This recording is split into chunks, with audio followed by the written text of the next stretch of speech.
Christianity is on the rise in Iran as they are now being forced to close down between 50,000 and now 75,000 mosques across the country. Something is definitely changing in the Middle East. There's something changing when it comes to the nature of Islamism. The Islamic Republic of Iran, or the Islamic occupiers of Iran, by keep pushing the agenda and manipulation, they failed to completely win the argument in Iran. The Iranians and the Persians and all the others have a rich history and culture before this Islamic coup that happened in 1979. And now we are seeing the result of it. Young people, younger generation are definitely moving away from Islam and Islamism, but they are either becoming Christians or maybe even like secular or atheists, whatever. But Christianity is definitely on the rise. 50,000 mosques have closed in Iran. That was the initial update we had a couple of months ago.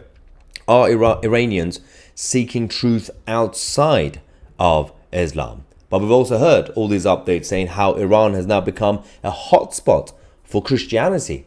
This is absolutely fascinating. Do not forget the history of Iran and Persian Empire and all the others.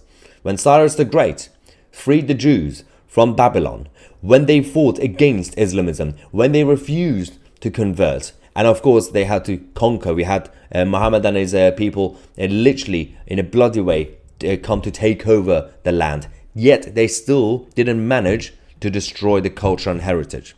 They might have been taken over. The regime could be Islamic, but the people are not. We also had already the existing data that we talked to you guys about 2-3 years ago on this channel, before the rise of Christianity, that the actual official data coming from the Islamic world showed that fewer than 35% of Iranians are practicing in Islam.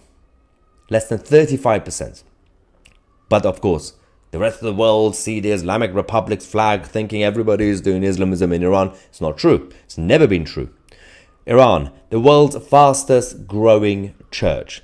In the past 2 decades, Iran has had the fastest growing church in the world, even though the Bible is illegal, points out Nima Alizadeh, one of the many Iranian converts to Christianity in the last couple of decades. Iranians like Nima are taught the ways of Islam from the day they are born. There is no God but Allah, apparently.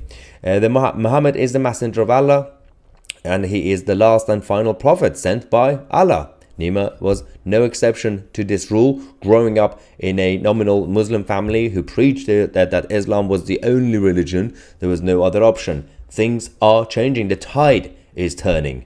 Good news from Iran. 1 million new Christian believers. What first comes into your mind when you see the word Iran in the headlines? Well, people always assume the Islamic Republic. But it's not true. We know it's not true. Amid hijab protest, Christianity expands foothold in Iran, according to 2 other new experts as well who've been talking about this a lot. This is the beginning of change when it comes to saving humanity. While Europe and the continent of Europe is being taken over by Islamists and those with barbaric views and backwards views, there is still a beacon of hope. Israel and Israelis are fighting against Islamism. We still have some countries in Europe, Poland and Hungary, fighting against it, mostly Poland actually. But in the Middle East, it's not just Israel. Iran is also the beacon of hope.